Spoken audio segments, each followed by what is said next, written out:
उत्तराखंड नई आबकारी नीति के अनुसार वित्तीय वर्ष 2025 और 2026 में सरकार द्वारा उन शराब की दुकानों को परमानेंट बंद करने के निर्देश जारी कर दिए गए हैं जहां हर बार स्थानीय लोगों का विरोध देखने को मिलता है।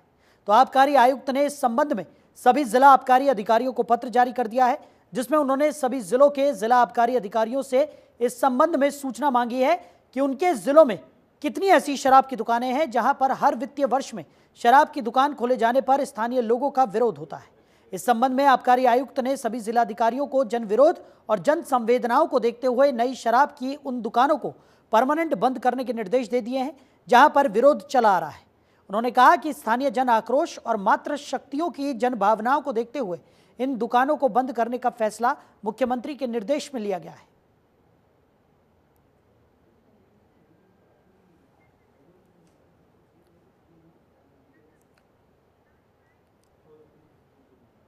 तो चारधाम यात्रा ने रफ्तार पकड़ ली है। धीरे धीरे चारधाम यात्रियों की संख्या में इजाफा देखने को मिल रहा है। हर दिन करीब 50 से 60 हजार तीर्थयात्री चारधाम यात्रा कर रहे हैं।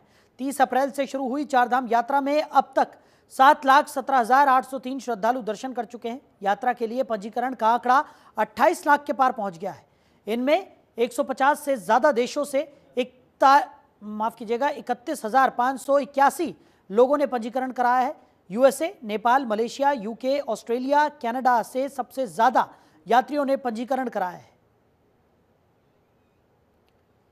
तो ग्राफिक्स के जरिए आपको बताएंगे कि अब तक कितने श्रद्धालुओं ने दर्शन कर लिए हैं। तो लगातार ये आंकड़ा बढ़ता हुआ दिखाई पड़ रहा है।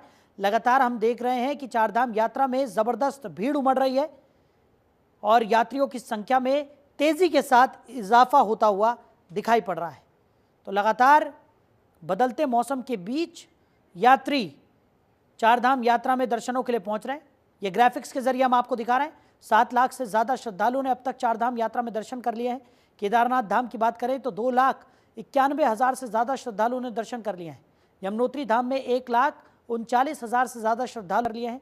गंगोत्री धाम की अगर हम बात करें 65,000 से भी ज्यादा श्रद्धालुओं ने अब तक दर्शन कर लिए हैं। बद्रीनाथ धाम की बात करें 1,60,000 से ज्यादा श्रद्धालुओं ने बद्रीनाथ धाम पहुंचकर दर्शन कर लिए हैं।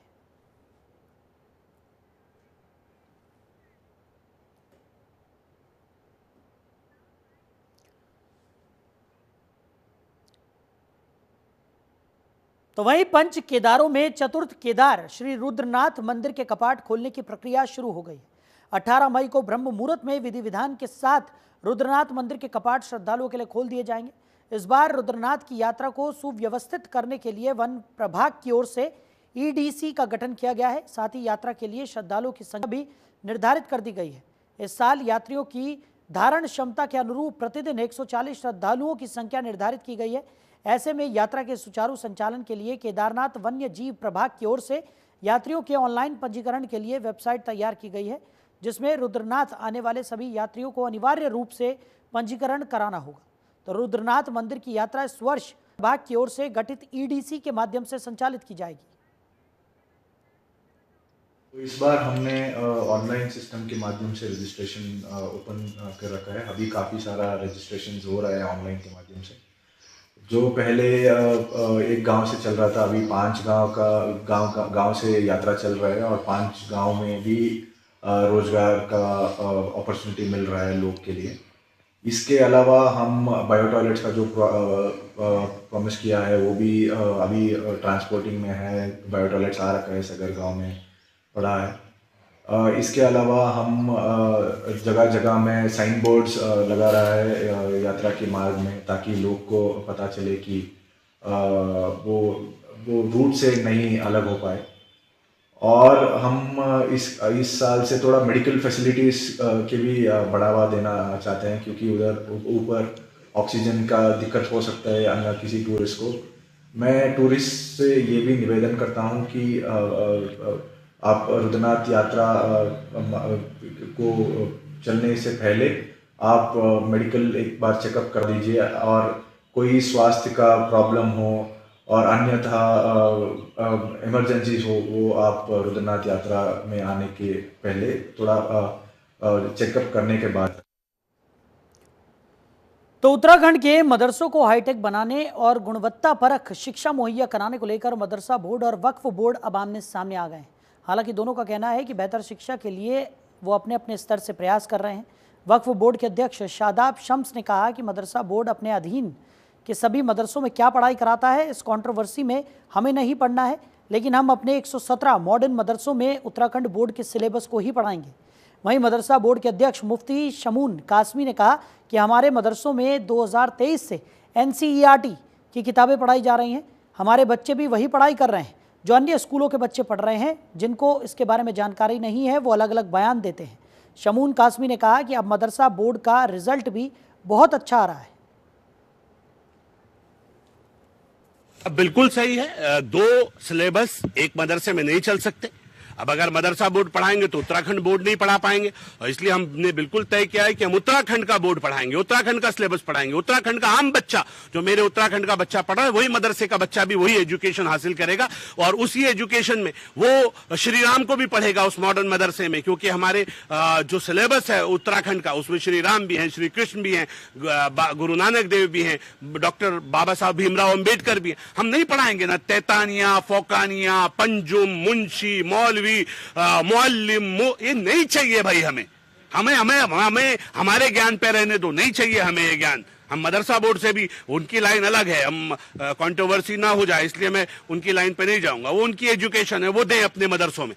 लेकिन हमारा मानना है कि जो वक्फ बोर्ड के अंदर 117 मदरसे आते हैं, सबको प्योरली उत्तराखंड का सिलेबस पढ़ना पड़ेगा, और मैंडेटरी कोई बाहर का बच्चा हमारे मॉडर्न मदरसों में नहीं पढ़ेगा। उत्तराखंड के जो बच्चे होंगे केवल उन्हीं के लिए हमारे पास एडमिशन है। हम बाहरी बच्चों के लिए हमारे मॉडर्न मदरसों में कोई जगह नहीं है, अभी फिलहाल के लिए तो कम से कम नहीं है। आगे आने वाले वक्त में देखा जाएगा क्या होता है, लेकिन फिलहाल के लिए हम बाहरी बच्चों को किसी कीमत पर भी अपने मदरसों में एडमिशन नहीं देंगे। आधुनिक एजुकेशन जो है सारे मदरसों को उपलब्ध करा रहा है, और आपने देखा कि 96% बच्चे 2024 में उनमें सफल हुए। अब जो यहाँ जो वक्फ की संपत्ति पर मदरसे चल रहे हैं, अधिकतर उन्हीं मदरसों में वही मदरसे सील हुए हैं, क्योंकि वो नियमित तौर से कहीं से रजिस्टर्ड नहीं थे। ज़्यादातर बच्चे जो हमारे पास जो मदरसे हैं वो बंद हुए हैं। तो ये तो मैं नहीं समझता हूँ कि जो एक और सब्जेक्ट आया तहतानिया, फोकानिया, और उसका तो आपको बताएं कि ये बिल्कुल जैसे गुरुकुलम के अंदर धर्मशास्त्र की एजुकेशन होती है और उसमें उसके साथ आधुनिक एजुकेशन दी जाती है। हमने आधुनिक एजुकेशन को धार्मिक एजुकेशन के साथ साथ जोड़ा है, ताकि वो बच्चे कल मेन स्ट्रीम से जुड़ करके अपने पैरों पे खड़े हो सके। और माननीय मुख्यमंत्री श्री पुष्कर सिंह धामी जी और उनकी सरकार का यही विज़न है कि हर बच्चा जो है उसे आधुनिक एजुकेशन मिलनी चाहिए, ताकि वो समाज में अपना सर उठा करके स्वयं रोजगार हासिल। तो कांग्रेस की प्रदेश प्रवक्ता डॉक्टर प्रतिमा सिंह ने कहा कि बीजेपी सरकार उत्तराखंड की मलिन बस्तियों पर उजड़ने की तलवार को लटकाए रखना चाहती है, ताकि चुनाव से पहले लोगों को कोर्ट के आदेश का डर दिखाकर अध्यादेश लाकर बचाने का ढोंग रचा जा सके। बीजेपी ये षड्यंत्र पिछले 2 निकाय चुनाव से कर रही है। अब दूसरी बार भी जब अध्यादेश का समय पूरा हो रहा है तब फिर से अध्यादेश लाने की तैयारी है, जबकि सरकार को कांग्रेस सरकार के समय बनाए गए नियमितीकरण और मालिकाना हक देने के कानून का पालन करना चाहिए था, ताकि इस समस्या का स्थायी समाधान हो पाता। देखिए, सरकार कभी भी मलिन बस्तियों के नियमितीकरण के लिए जो है सीरियस नहीं रही। सरकार हमेशा इसे टालती रही, इसीलिए अध्यादेश लाके, ये कांग्रेस पार्टी की देन थी कि अगर हम सरकार में वापस आ जाते तो अब तक ये जो मलिन बस्तियां हैं इन पे उनका मालिकाना हक हो जाता। सरकार ये 1-1 साल 2-2 साल का जो टाइम है ये बढ़ाती जाती है। जब चुनाव आते हैं तो मलिन बस्तियों के लोगों की उन्हें याद आती है, चुनाव चले जाते हैं ये मलिन बस्तियों के लोगों को भूल जाते हैं। तो आज सरकार को ये बताना पड़ेगा कि मलिन बस्तियों पे रहने वालों के जो सर पे तलवार लटकी हुई है जो है ध्वस्तीकरण की, इसकी जिम्मेदार इसका कौन है और उनके विषय में सरकार क्या सोचती है, उनको क्या सुरक्षा प्रदान करेगी। और ये मुझे लगता है भाजपा सरकार के लिए एक बहुत जो है सीरियस बात होनी चाहिए आज के दौर पे, क्योंकि हजारों लोग वहां रहते हैं, वो उनके ऊपर बेघर होने का खतरा मंडरा रहा है। तो हरिद्वार शक्तिपीठ चंडी देवी मंदिर के महंत रोहित गिरी को पंजाब पुलिस द्वारा गिरफ्तार किए जाने के बाद संत समाज में आक्रोश है।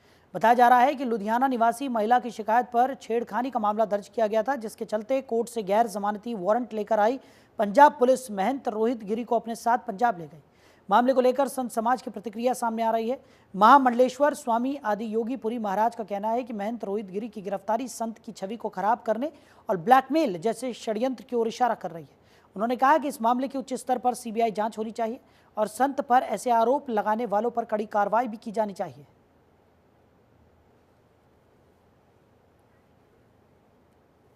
ये तो पूरी तरह की साफ तौर पर नजर आती है कि साजिश है। जिस व्यक्ति के जीवन काल में इतने लंबे समय का जीवन काल रहा हो और जो कि इतनी बड़ी पीठ का महंत है, उस व्यक्ति के जीवन में न जाने कितने श्रद्धालु वहाँ डेली जाते हैं, कितना कुछ होता है, आज तक ऐसा कभी कुछ सुनने में नहीं आया। जिस तरह का वाकया ये लगता है, और खासकर लुधियाना की जो पुलिस यहाँ आती है इतनी दूर हरिद्वार में, तो कहीं ना कहीं यह मामला पूरा का पूरा षड्यंत्र नजर आता है। इस षड्यंत्र का खुलासा होना बहुत ज़रूरी है। और सबसे बड़ी बात यह है कि आज की तारीख में सिर्फ पैसे के लिए संतों पर झूठे इल्ज़ाम लगाना एक मानो कि फैशन सा बन गया है। महंत रोहित गिरी जी चंडी देवी मंदिर के मुख्य पुजारी है, महंत हैं। और ये जो एक मामला कल सामने आया, सुनने में आया और आज अखबारों में भी आया है कि उनको गिरफ्तार करके पुलिस ले गई है, ये जांच का विषय है। ये क्या है, क्यों उनको ऐसा किया गया, क्या वास्तव में उन्होंने किया या नहीं है, ये तो जांच के बाद ही पता चलेगा और जांच का विषय है। लेकिन हमें नहीं लगता कि रोहित गिरी जी ऐसे करेंगे, क्योंकि वो तो एक साधक व्यक्ति है, साधक संत हैं।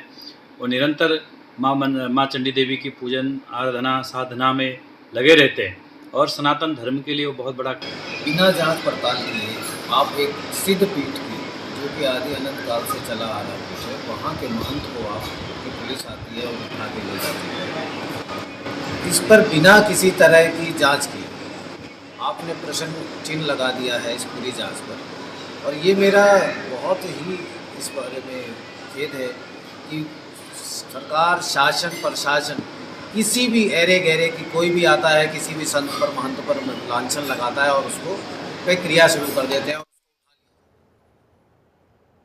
तो जल जीवन मिशन के तहत अब प्रदेश के जल स्रोतों की गुणवत्ता परखी जाएगी। इसके पीछे का मकसद प्रदेश के लोगों को साफ पानी मुहैया कराना है।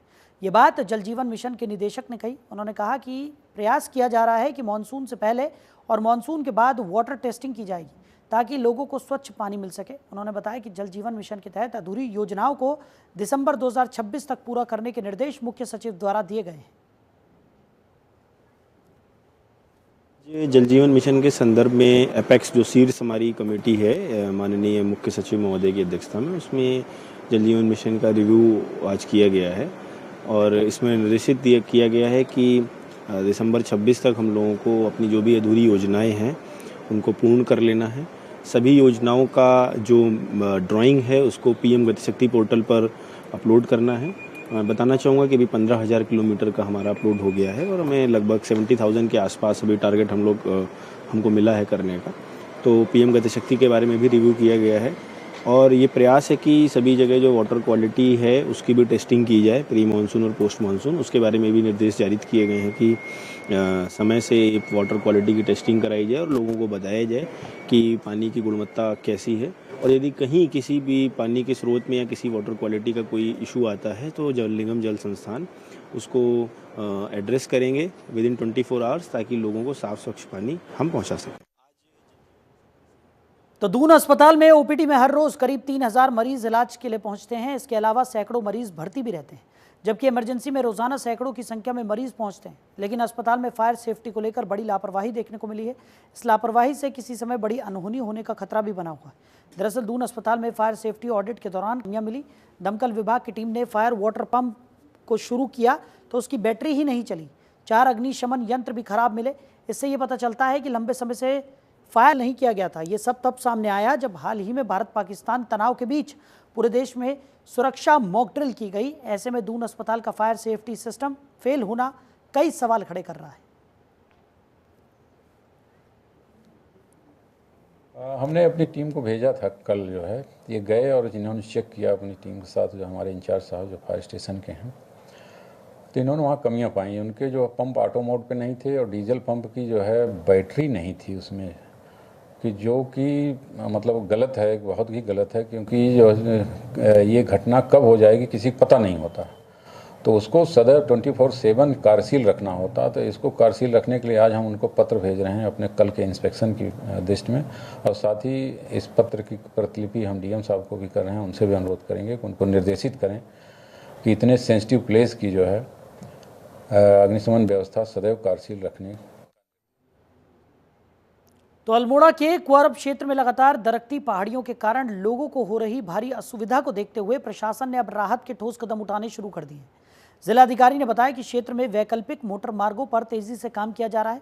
डोबा चौंसली मोटर मार्ग पर जल्द ही डामरीकरण का कार्य भी शुरू कर दिया जाएगा। इसके अलावा कुआरब से करीब 200 मीटर पहले एक वैली ब्रिज का निर्माण करते हुए लगभग 7 किलोमीटर लंबी वैकल्पिक सड़क बनाई जाएगी। निर्माण कार्य को आपदा काल से पहले ही शुरू कर दिया जाएगा, जिससे आपातकालीन स्थिति में यातायात बाधित न हो। इसमें काफ़ी तेज गति के शासन और राष्ट्रीय राजमार्ग, हमारा पीडब्ल्यूडी विभाग सब लोग काम कर रहे हैं। और जैसे कि पता है आप लोगों को भारत में काफ़ी लैंडस्लाइडिंग हो रहा है। वो जियो टेक्निकल घटनाएं हैं, जियोग्राफिकल घटनाएं, उसको रोका जाना संभव नहीं है। लेकिन उसमें नीचे 17.5 करोड़ का टेंडर हो चुका है, ऑलरेडी काम हो रहा है, जिसमें हम नीचे से पाइप होल्ड करते हुए स्ट्रेंथिंग उसकी कर रहे हैं। और उसमें लगभग 40% तक वर्क हो चुका है, क्योंकि अब ज़मीन से ऊपर जब काम आएगा तो दिखना शुरू हो जाएगा। इसके अतिरिक्त जो मलबा निस्तारण और उसकी ट्रीटमेंट है, उसके लिए भारत सरकार ने 50 करोड़ से अधिक रुपये स्वीकृत किए हैं। उसमें टेंडर हुआ था, लेकिन टेंडर में जो टेंडर लोगों ने डाले 46% बिल गए हैं, और इतने बिलों पे काम देना जो है निश्चित तौर पे भारत सरकार के मानकों में, तो उसकी जो संबंधित एनएच है उसकी जाँच कर रहा है। उधर हल्द्वानी उपजिलाधिकारी ने संबंधित अधिकारियों के साथ लालकुआं क्षेत्र का स्थलीय निरीक्षण किया। उपजिलाधिकारी ने संबंधित प्रशासनिक टीम के साथ विभिन्न कॉलोनियों का स्थलीय निरीक्षण करते हुए नालों और जल भराव की स्थिति का निरीक्षण किया।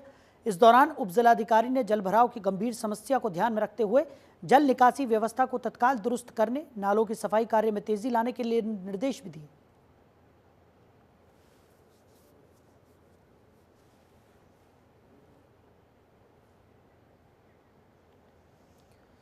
तो जल भराव की स्थिति से निपटने के लिए ये निरीक्षण किया गया था। बता दें कि एसडीएम ने अधिकारियों के साथ ये निरीक्षण किया, साथ ही साथ संबंधित प्रशासनिक अधिकारियों को जरूरी दिशा निर्देश देती हुई भी एसडीएम नजर आई।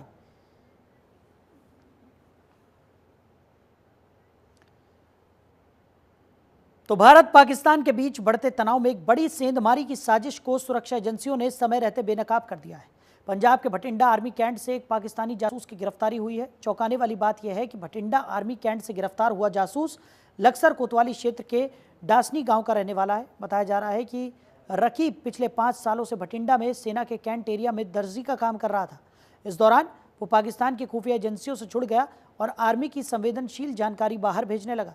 हरिद्वार एसएसपी ने इस बात की पुष्टि करते हुए बताया कि रकीब के परिवार के अन्य सदस्य भी विभिन्न शहरों में सिलाई का कार्य करते हैं। जांच एजेंसियों को अगर रकीब के संबंध में कुछ और संदिग्ध सुराग मिलते हैं तो हरिद्वार पुलिस उन्हें पूरा सहयोग देगी।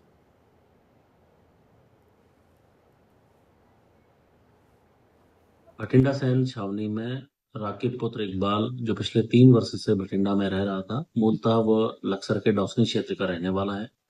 इसके वेरोबॉट्स के बारे में चेक किया गया, अन्य जानकारी की गई तो ये बात संज्ञान में आई है कि इसके जो अन्य 4 भाई हैं वो भी अलग अलग जगह पे टेलरिंग का काम करते हैं, और इसके जो रिश्तेदार हैं उनके बारे में भी जानकारियां इकट्ठा की जा रही हैं। और अगर कोई सूचना या इस तरीके की कोई भी साझा करने की बात आएगी तो हरिद्वार पुलिस इसमें अभी कार्य कर रही है, और जो भी एजेंसी इसमें लगी हैं या इसमें जो भी आगे जो कार्रवाई करेंगी या शक पूछताछ की जाएंगी, उसमें हरिद्वार पुलिस पूरी तरीके से। पहलगाम में आतंकी हमले और पंजाब के भटिंडा में आर्मी कैंट में लक्सर के युवक द्वारा पाकिस्तान के लिए जासूसी करने के बाद पुलिस अलर्ट हो चुकी है। रुड़की पुलिस ने सेना और पुलिस की वर्दी बनाने और बेचने वाले दुकानदारों को हिदायत दी है। आपको बता दें कि रुड़की के लाल कुर्ती में कई दुकानें ऐसी हैं जिन पर सेना और पुलिस की वर्दी सहित सारा सामान मिलता है। इसको लेकर पुलिस ने जागरूकता अभियान चलाकर दुकानदारों को कहा कि वर्दी खरीदने वालों का आईडी कार्ड और बैच नंबर सहित उनका पूरा रिकॉर्ड रजिस्टर में दर्ज करना होगा, ताकि सेना और पुलिस की वर्दी का कोई दुरुपयोग न कर सके।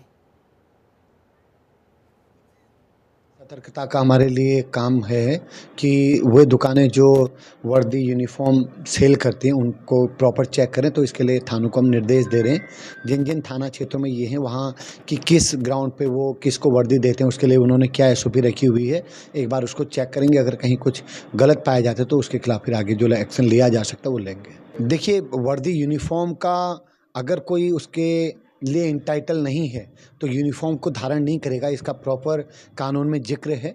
तो अगर बिना ID के बिना उधर हरिद्वार के पतरी थाना क्षेत्र से एक सनसनीखेज वीडियो सामने आया है, जहां दबंगों ने घर में घुसकर युवक को बेरहमी से पीटा, बेल्ट, लात, घूसों से उसकी पिटाई की और यह पूरा मंजर CCTV कैमरे में कैद भी हो गया और अब सोशल मीडिया पर तेजी से वायरल है। SP देहात ने बताया कि पीड़ित पक्ष की तहरीर के आधार पर आरोपियों के खिलाफ मुकदमा दर्ज कर लिया गया। देखिए, परसों रात का घटनाक्रम है, तो पुलिस के संज्ञान में जैसे ही बात आई, पुलिस ने प्रिवेंटिव के तौर पर उस व्यक्ति को जो हमला कर रहा है उसको अरेस्ट किया है और आज उसमें तहरीर आ गई, मुकदमा दर्ज हो गया है। जो फैक्ट आएंगे, जो तथ्य होंगे, उसके हिसाब से सख्त लीगल कार्रवाई की जाएगी। प्रथम दृष्टया क्या है? नहीं, प्रथम दृष्टया बताते कुछ पार्किंग को लेके कुछ इश्यू था जो मुझे SO पथरी ने बताया है। झगड़ा हुआ है, हमला किया गया है, वो मैटर कहीं से भी स्टार्ट हुआ हो, बाकी इन्वेस्टिगेशन का पार्ट है, सख्त से सख्त कार्रवाई की जाएगी। वही ना, वो इन्वेस्टिगेशन का पार्ट है। जितने लोग उस एक्ट में इन्वॉल्व हैं, जिसकी जो भूमिका होगी उसके हिसाब से उसके। उधर हरिद्वार के भागीरथ बिंदु तटबंध पर स्थानीय लोगों की सैर पर रोक लग गई है। यहां दोनों ओर से वाहनों की आवाजाही के चलते लोग सुबह और शाम टहलने नहीं जा पा रहे हैं। उत्तरी हरिद्वार का एकमात्र वर्किंग ट्रैक वाहनों और असामाजिक तत्वों की मौजूदगी के कारण बाधित हो रहा है। स्थानीय लोग इस ट्रैक पर दोनों ओर गेट लगाने और यहां नशा करने वालों पर पुलिस की कार्रवाई की मांग कर रहे हैं। स्थानीय महिलाओं का कहना है कि महिलाओं और बच्चों के लिए इस ट्रैक पर जाना दूभर हो गया है।